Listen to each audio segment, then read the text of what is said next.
del Espíritu mediante la fe.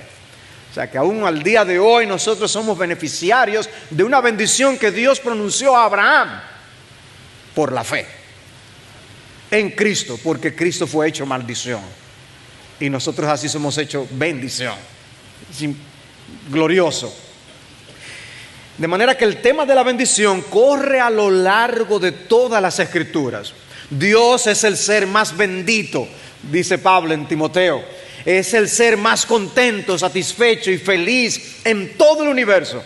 Pero Él comparte su bendición con su pueblo. Y su pueblo a su vez corresponde a ese hecho bendiciendo a Dios.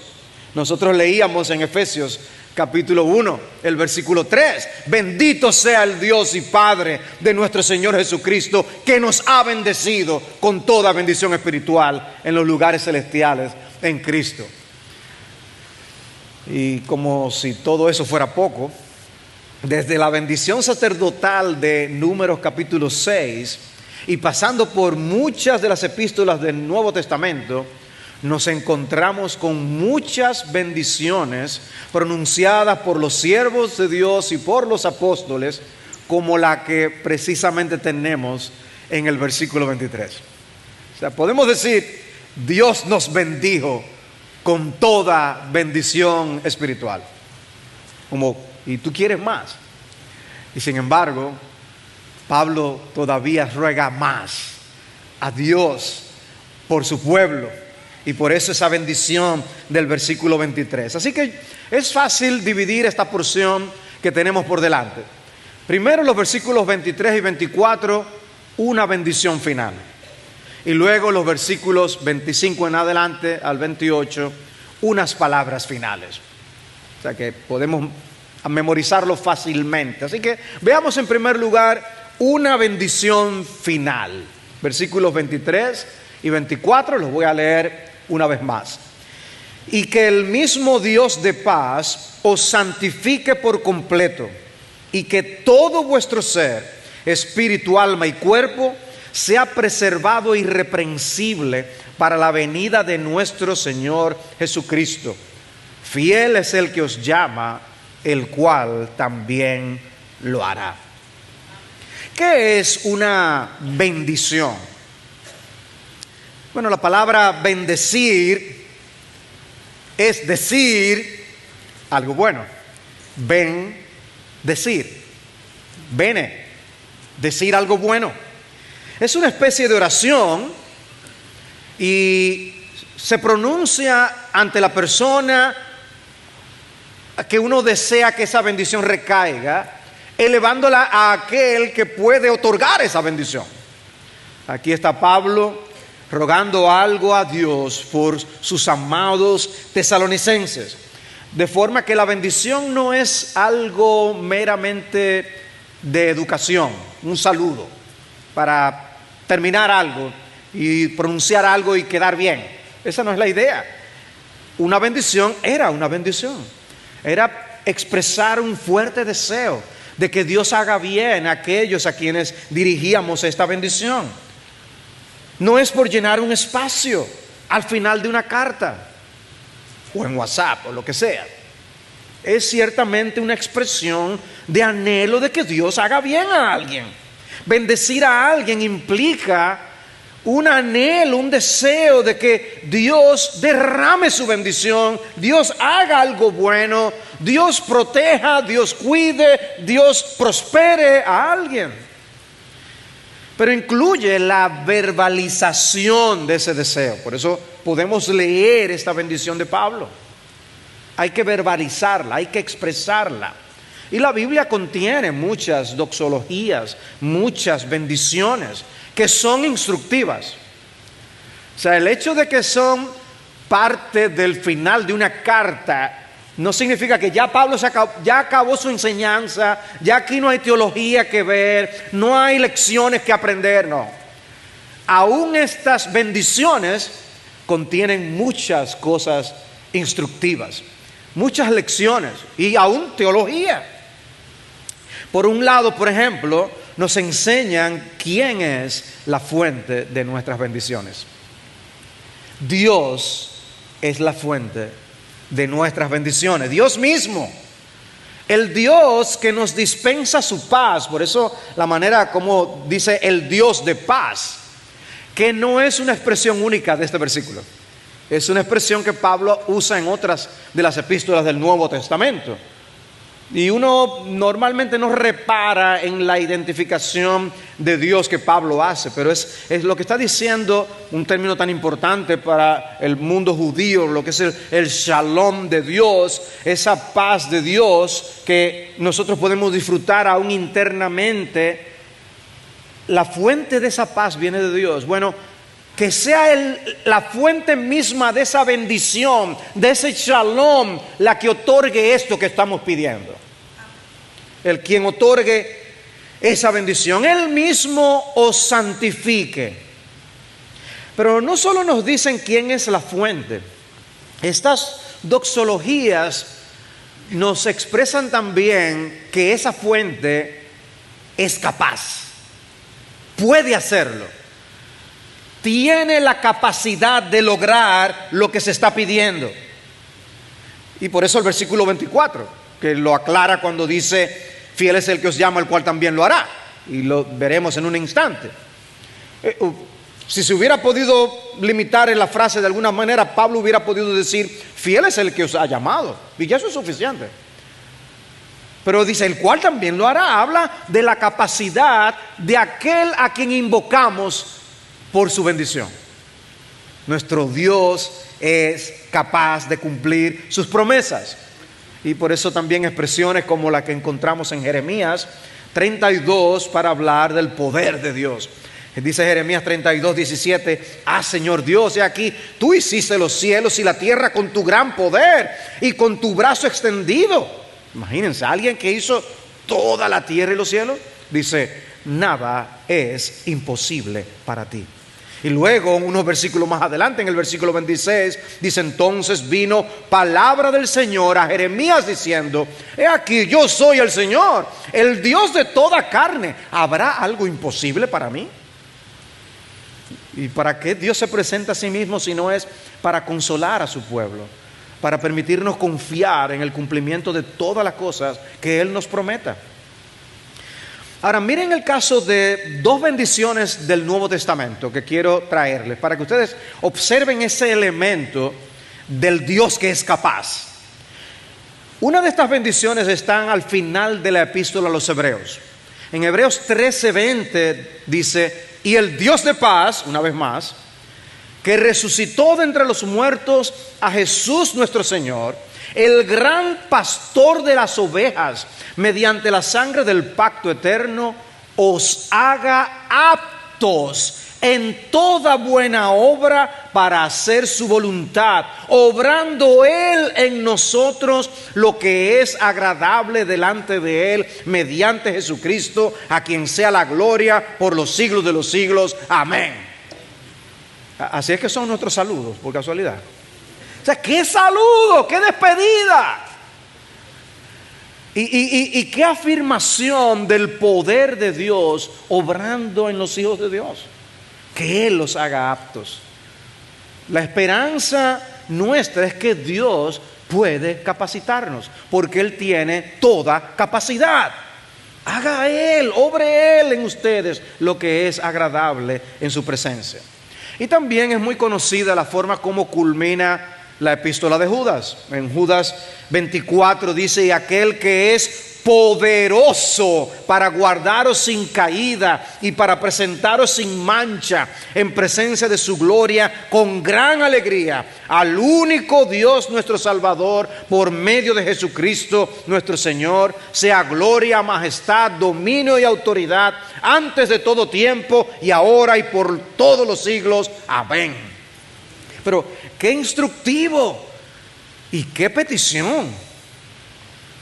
Aquel que es poderoso para guardaros sin caída y presentaros sin mancha. Es un estímulo escuchar eso. Ese es el Dios que adoramos. Ese es el Dios en quien hemos creído. Yo sé en quién he creído. De forma que al hablar del gran poder de Dios para llevar a cabo sus propósitos, la intención de Pablo no es hacernos irresponsables. Pablo nos está diciendo, señores, miren, Dios lo puede todo, ahora despreocúpense, ya no hagan nada. Esa no es la idea, porque hemos visto en la epístola cuántas exhortaciones hay. La idea de Pablo no es tranquilo, no hagas nada. La idea de Pablo es confía, ese esfuerzo no es en vano. No quiere eliminar nuestros esfuerzos, sino hacernos conscientes de que no son infructíferos como a veces nos parece. Y tú dices, yo tengo tanto tiempo lidiando con esta situación. Y dale que dale. Y veo, me frustro, no puedo ver el avance. Pero Dios está obrando. Muchas veces en forma que no detectamos, no estamos observando. Es más, tú estás aquí porque Él ha estado obrando. Si no hubiera estado obrando, no estuvieras aquí.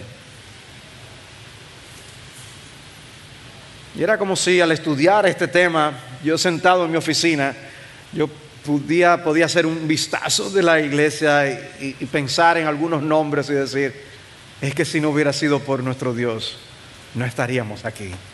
Y este caso, y este caso, y este caso, y este caso, Dios les tiene aquí. Otra enseñanza que podemos derivar de las bendiciones bíblicas es la importancia de enfocarnos en los demás y no estar absortos con nosotros mismos, porque observen a Pablo preocupado por los tesalonicenses. Y lo vemos en otra de las epístolas de una forma aún más marcada, cuando él escribe las epístolas de la prisión, por ejemplo.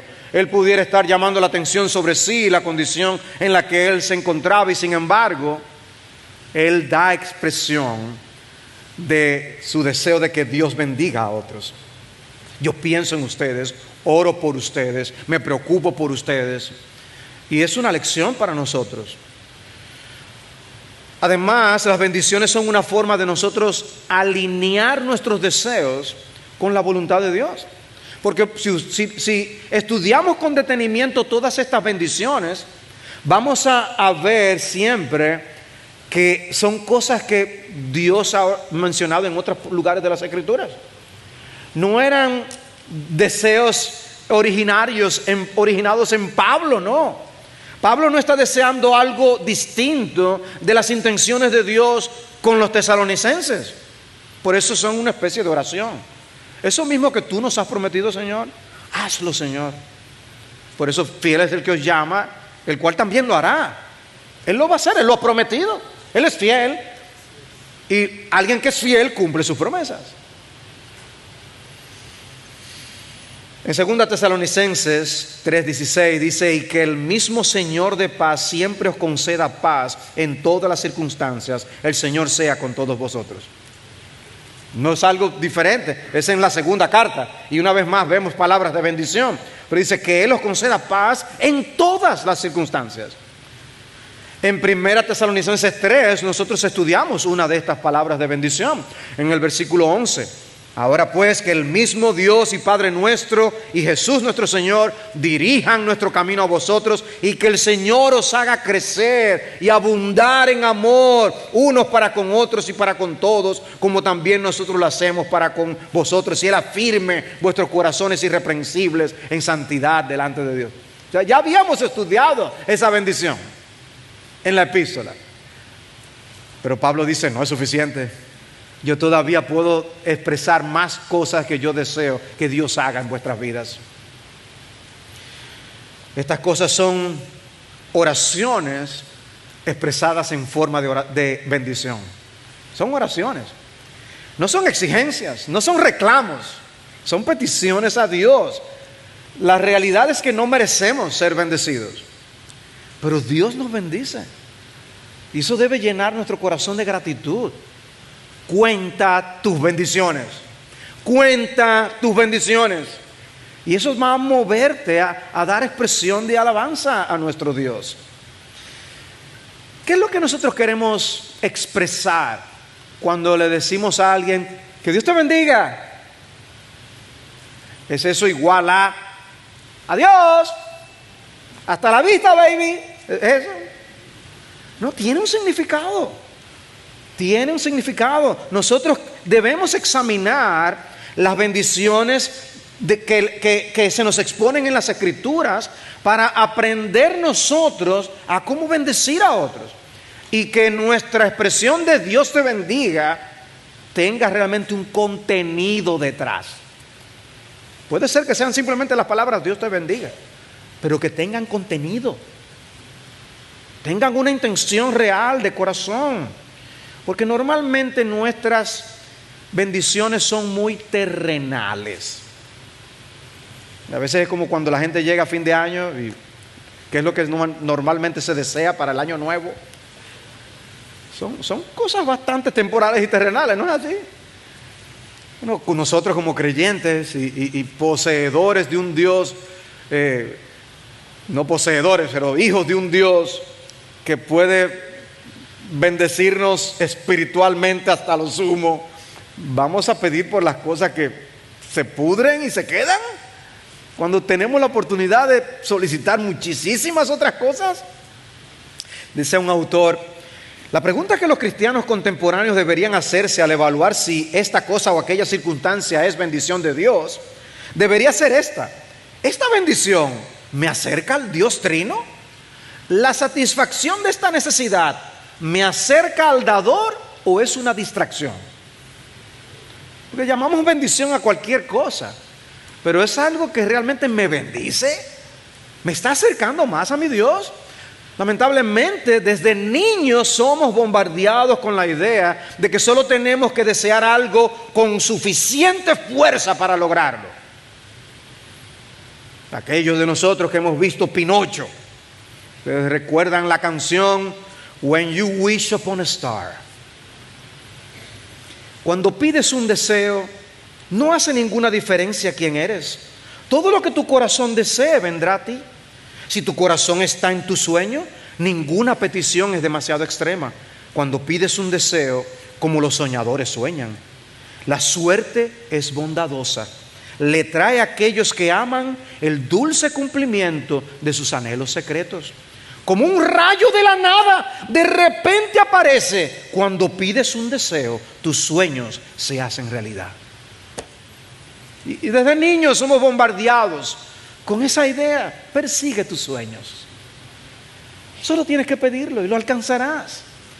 Pero ¿saben lo que es eso? Eso es robar la gloria a Dios. Y eso es presumir de que somos soberanos. ¿Cómo eso que la suerte es bondadosa? ¿Qué es la suerte? ¿Qué necedad la de los hombres por no darle la gloria a Dios? Por no darle gracias a Dios. Gracias a la vida que me ha dado tanto.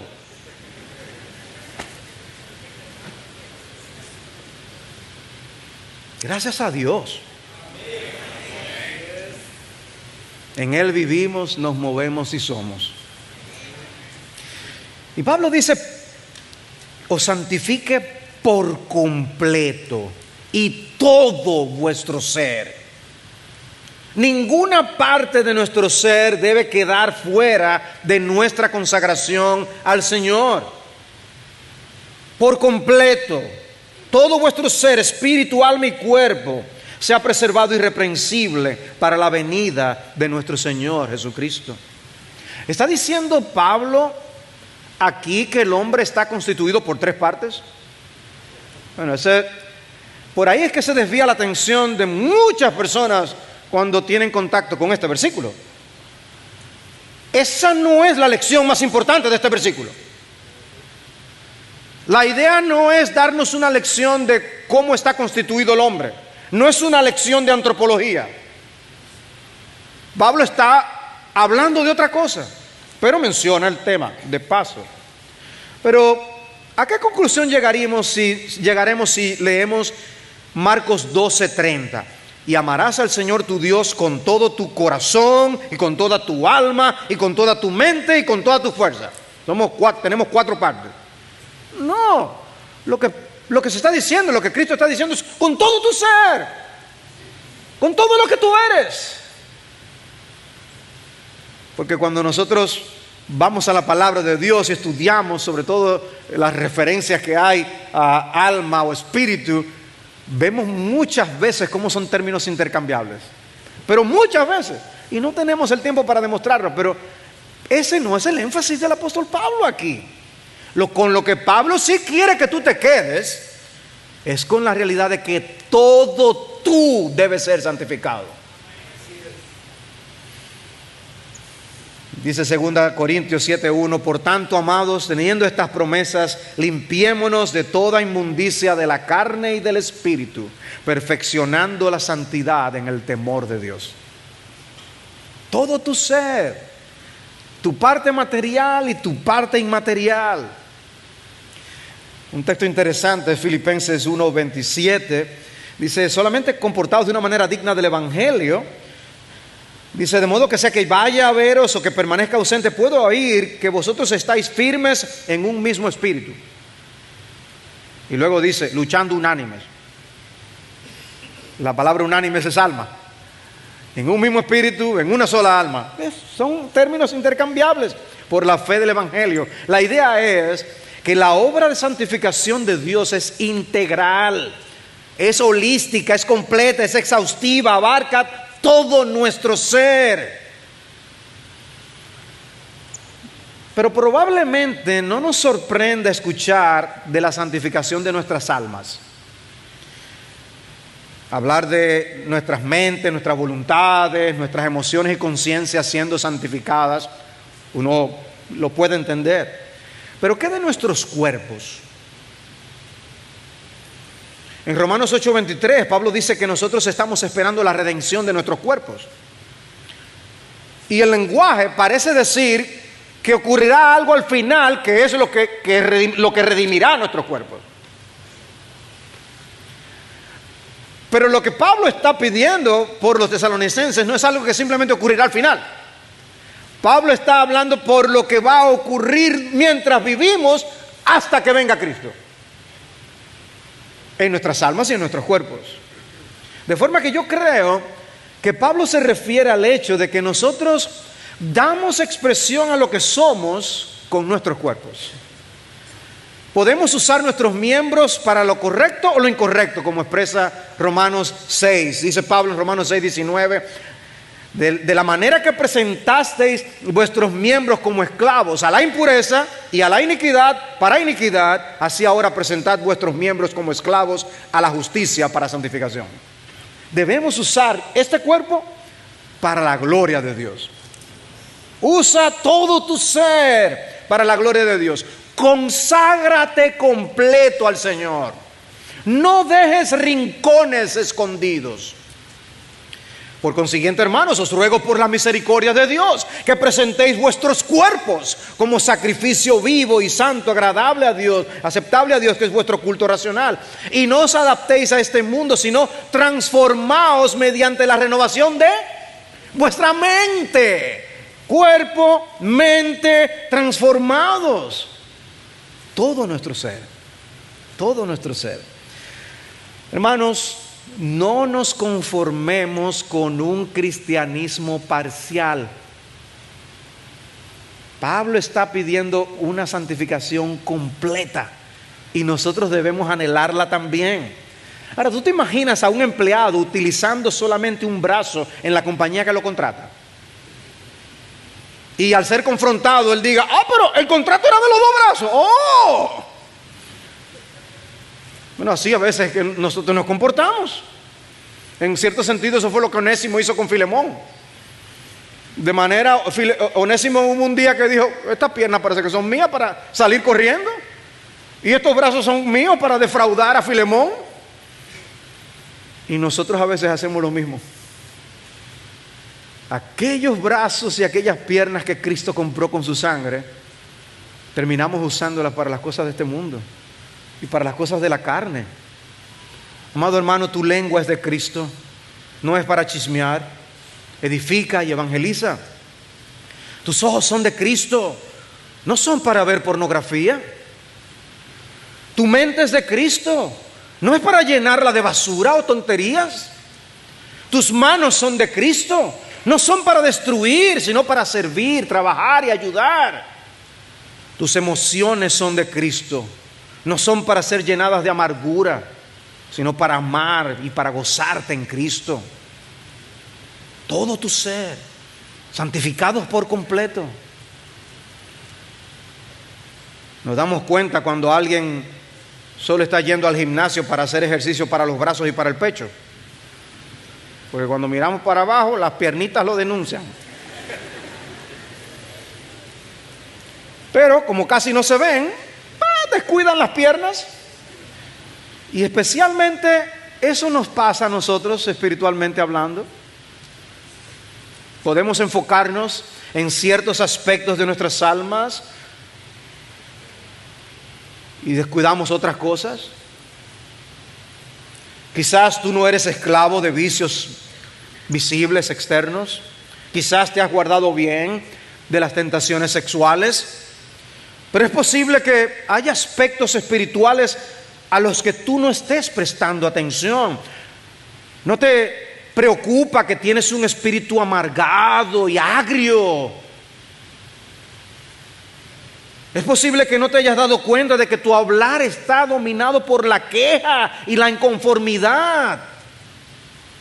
Quizás tienes muchísima gracia para tú lidiar con los demás y caes bien, pero no tienes control sobre lo que tú haces con tu cuerpo.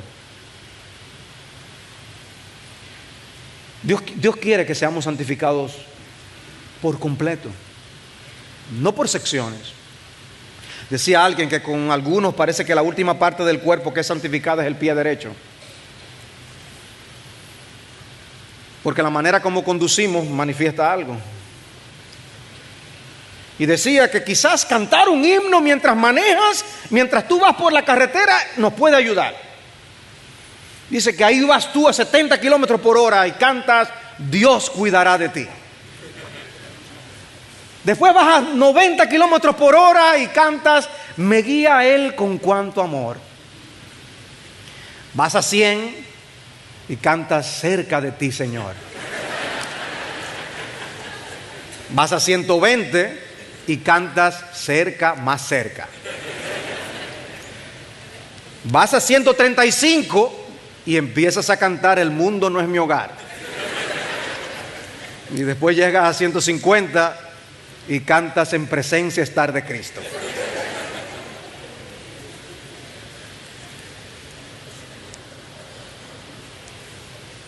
El Señor no quiere parte de tu corazón. El Señor quiere todo tu corazón. ¿Y qué pide Pablo?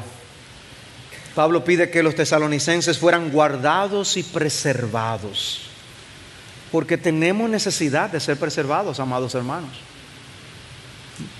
Tenemos que ser preservados por Dios. De lo contrario, estamos expuestos a tantas cosas. Un texto como este fue usado en el siglo XIX para enseñar que los cristianos pueden llegar a tal nivel de santidad que ya no pecaban. Pero la enseñanza de este pasaje no es que nosotros podemos ser irreprensibles en el sentido de estar sin pecado. Según el mismo Pablo, los pastores tienen que ser irreprensibles. Y si el término significa libre de pecado, pues esta iglesia se queda sin pastores hoy mismo. No, esa no es la idea. No alcanzamos aquí la santificación absoluta.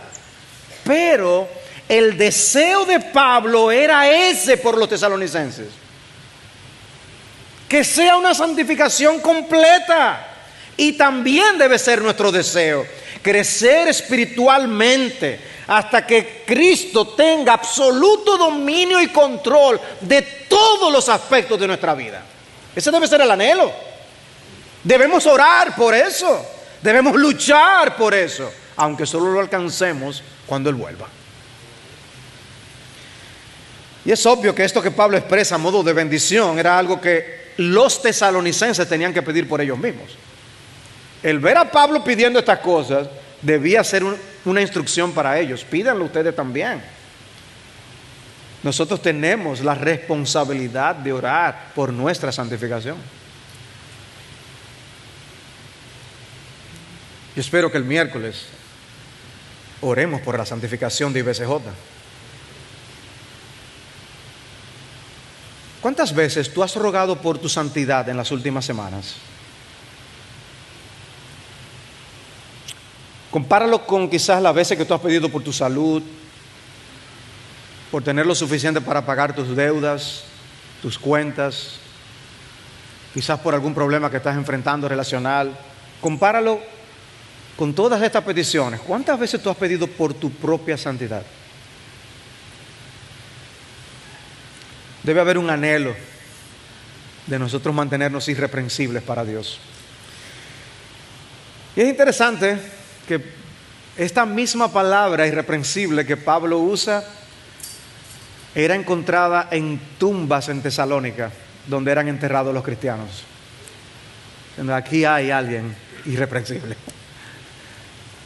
Llegaremos. Dios lo hará. ¿Qué es lo que dice el versículo 24? Fiel es el que os llama, el cual también lo hará. Tenemos esa garantía. Nosotros no nos pusimos a nosotros mismos en eso. Él nos llamó y Él lo va a hacer. Y recordamos ese conocidísimo texto de Romanos capítulo 8, versículos 28 al 30. Sabemos que a los que aman a Dios todas las cosas obran para bien, los que son llamados conforme a su propósito. Porque a los que de antemano conoció, también los predestinó a ser hechos conforme a la imagen de su Hijo. Santificación. Y dice, y a los que predestinó a estos también llamó, y a los que llamó a estos también justificó, y a los que justificó a esos también glorificó. ¡Llegamos! Está garantizada la glorificación, porque Dios es fiel. El éxito de la obra de santificación depende de Dios, de manera que está garantizado. El carácter de nuestro Dios garantiza nuestra santificación. El que comenzó en nosotros la buena obra la perfeccionará hasta el día de Jesucristo. Nuestra salvación no depende de qué tan fuerte estemos agarrados de Dios, sino del agarre fuerte con el que el Señor nos tiene aferrado a Él. Ahora, Dios evidentemente está comprometido con la santificación. Y este texto debe ser un impulso para nosotros estar comprometidos con Dios en esa misma santificación. Si Él está tan comprometido, eso debe animarnos a también procurarlo. El compromiso de Dios debe ser un fuerte estímulo para que nosotros estemos comprometidos. Jesús no murió en la cruz para arreglar los problemas cotidianos que nos perturban. Él murió para comprar para sí un pueblo celoso de buenas obras. Y obramos porque Dios obra. Y porque Dios obra debemos obrar. Filipenses 2, 12 y 13. La gran cantidad de advertencias por las tentaciones, por el pecado que nosotros vemos en la Biblia, sumadas a las incontables exhortaciones a una vida santa, debe hacernos conscientes de que somos responsables. Tú eres responsable, tú tienes algo que hacer, pero debemos hacerlo en una dependencia humilde del Espíritu Santo. Pero luego de esta bendición final, Pablo deja unas palabras finales. Unas palabras finales, versículos 25 al 28. Y la primera es en el versículo 25, hermanos, orad por nosotros. Orad por nosotros.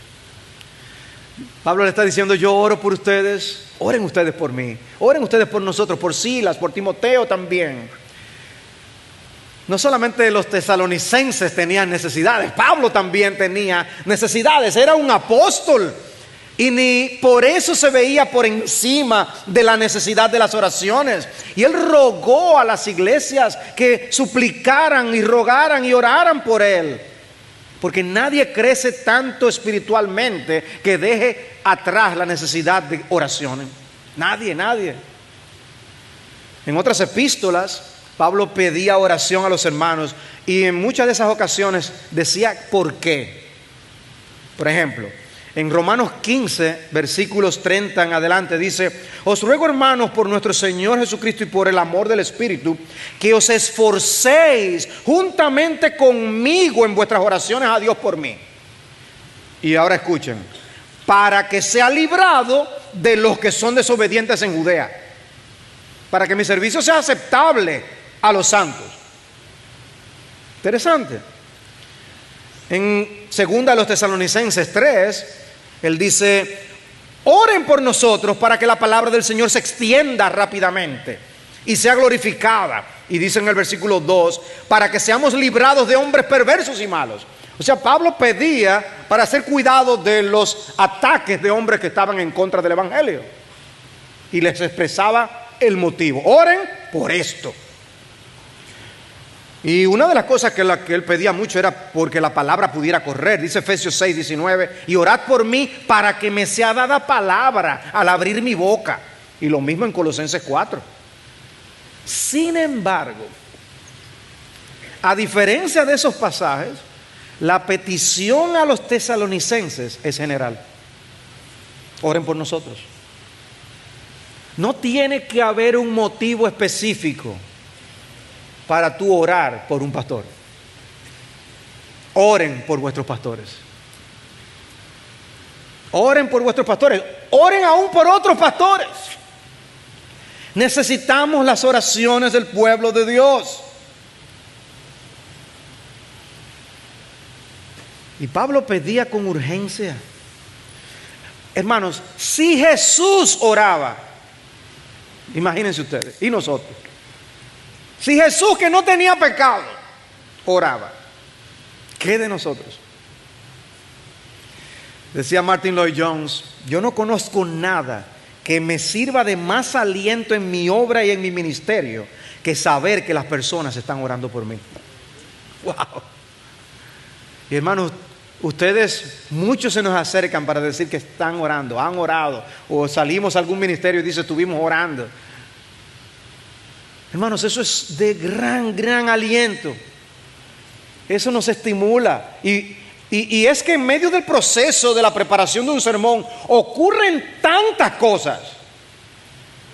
Cosas que Dios usa luego para pastorear a cada oveja de su rebaño. Y yo me asombro, porque yo preparo el mensaje y estamos en la oficina y vemos esta idea y la relacionamos con aquel otro, y de repente se nos ocurre una idea de ilustrarlo de esta forma o aquella. Predicamos el mensaje y alguien viene y se nos acerca y de la nada nos dice, pastor, mire, yo estaba pasando por esto y por esto y por esto, y usted habló de esto. Pues yo dije, mire, yo no tenía la menor idea, pero Dios que está en los cielos, Él sí lo sabe, y Él te está pastoreando. Hermano, las oraciones hacen cosas portentosas, increíbles. Y yo creo que nosotros hacemos bien en examinarnos y revisar qué tanta importancia le damos al rol de la oración en los planes divinos para su iglesia. En Josué 10, nosotros tenemos el relato de la derrota de los amorreos por los israelitas. Se unieron 5 reyes amorreos contra Gabaón. Pero los gabaonitas habían hecho un pacto con los israelitas. Le dijeron, miren, vengan a defendernos ustedes, ayúdennos. Y le piden ayuda a Josué. Y dice que el Señor le dijo a Josué, Josué 10:8, no les tengas miedo, porque los he entregado en tus manos, ninguno de ellos te podrá resistir. Y luego se narra la historia.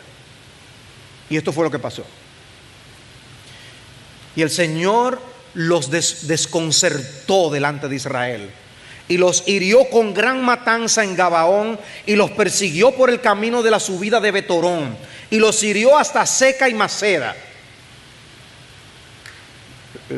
¿Ustedes se fijaron en el sujeto de la oración? No. Ok. El versículo 10 comienza diciendo, y el Señor los desconcertó. O sea, uno espera una narración de guerra, y Josué y su ejército hizo. Eso no es lo que dice. Sigo leyendo. Versículo 11.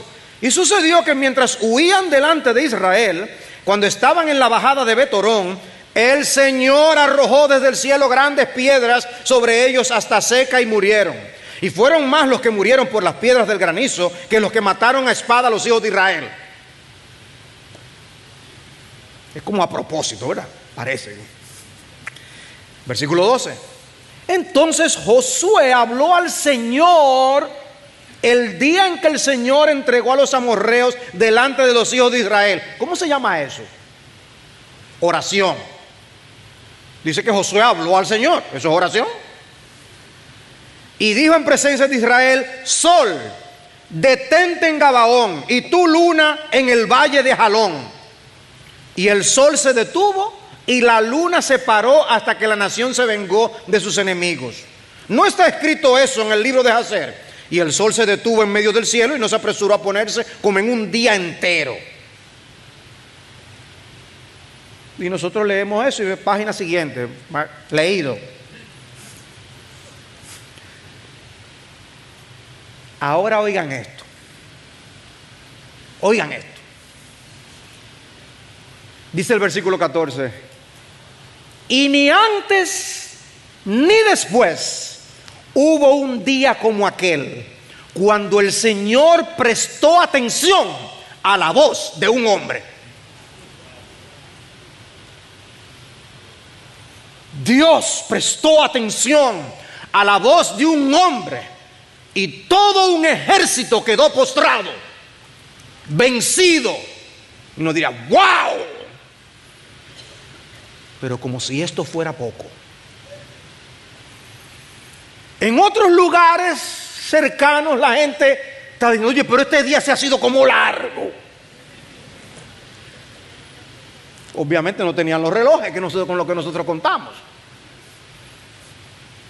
Yo estoy como cansado. Y ahora es que se va a poner el sol.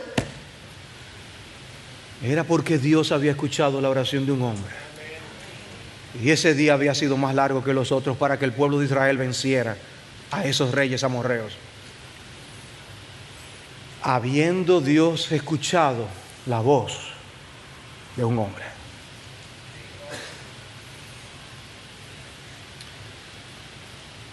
Amados hermanos, si nosotros queremos ver el poder de Dios manifestado en nuestros corazones, en nuestras vidas, en nuestras familias, en nuestra iglesia, en nuestro país, en nuestra ciudad, tenemos que ponernos de rodillas en la presencia del Señor. Tenemos que abandonar la desidia y estar aquí los miércoles buscando el rostro del Señor, suplicando su bendición. Suplica, ora por tus hijos. Ruégale al Señor que tenga misericordia. Por si quizá Dios tiene misericordia, habiendo escuchado Dios la voz de un hombre o de una mujer, de un joven o aún de un niño. En el cielo habrá grandes sorpresas de por qué ocurrieron las cosas. Un familiar de la familia de mi esposa es a quien se le atribuye la salvación de todo el resto de la familia. Hoy está en la gloria, pero la familia está clara. Fueron las oraciones de esa persona las que nos pusieron a nosotros aquí, por sus ruegos y sus ruegos y sus ruegos. Y nos vamos a cansar nosotros de orar. Hermano, no es fácil orar, no es fácil venir los miércoles. Orar es un trabajo espiritual, es una lucha. Pero, oh, amados hermanos, con estos ejemplos es para nosotros decir: a orar vamos. Delante del trono del Señor estaremos. Dice alguien: la iglesia tiene muchos que organizan, pero pocos que agonizan. Muchos que suplen, pero pocos que suplican. Muchos que interactúan, pero pocos que interceden. Un cristiano mundano dejará de orar y un cristiano que ora detendrá la mundanalidad. Las palabras edifican una iglesia, pero las lágrimas le darán vida. Cuando se habla de oraciones eficaces, le estamos dejando mucho a muy pocos. Hermanos, oremos. Amén, decimos a eso. Luego Pablo dice en el versículo 26: saludad a todos los hermanos con un beso santo. Tiene otras declaraciones similares en otros lugares, como en Romanos 16. Saludaos los unos a los otros. Pudiera uno interpretar el versículo 26 como un saludo simplemente de Pablo a los hermanos, pero cuando leemos sus otras referencias, es obvio que él quería que hubiera gestos y expresiones de cariño y afecto entre los hermanos. Y la idea es la de un saludo afectuoso, no algo distante y frío. Tiene que ver con la expresión de unidad en Cristo. Somos hermanos. Saludos que tengan un contenido sincero, no como el beso de Judas. Y debemos buscar maneras visibles y concretas para expresar el amor los unos por los otros. Pero una nota de precaución. Algo diseñado para mostrar afecto puede ser abusado y ser usado para mal. Especialmente los hombres debemos cuidarnos de no traspasar ningún límite. Nuestros saludos no deben tener ninguna otra connotación que una muestra de afecto dentro de lo culturalmente aceptado. El amor no hace nada indebido. Que ni tus besos ni tus abrazos puedan ser malinterpretados. Pablo habla de besos santos y deben ser saludos sinceros pero prudentes.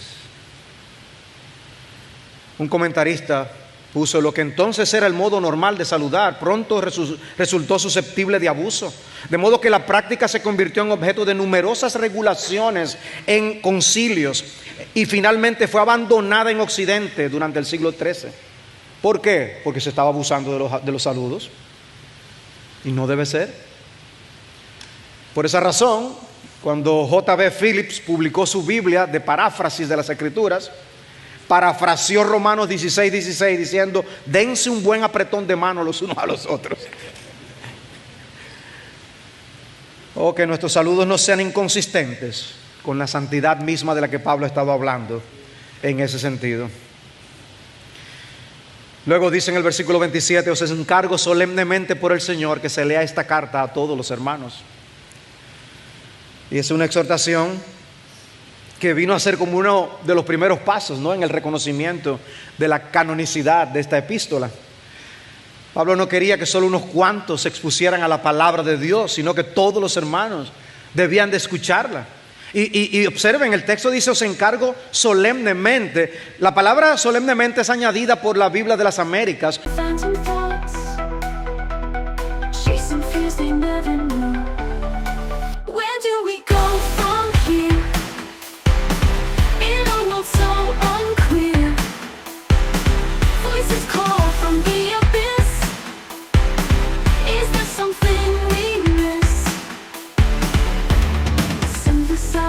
Inside, heartbeat in electric hum, fragments of a shattered mind, rhythms start to spirits numb.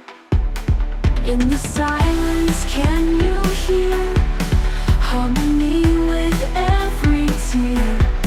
Symphony of restless souls, an eternal burning cause.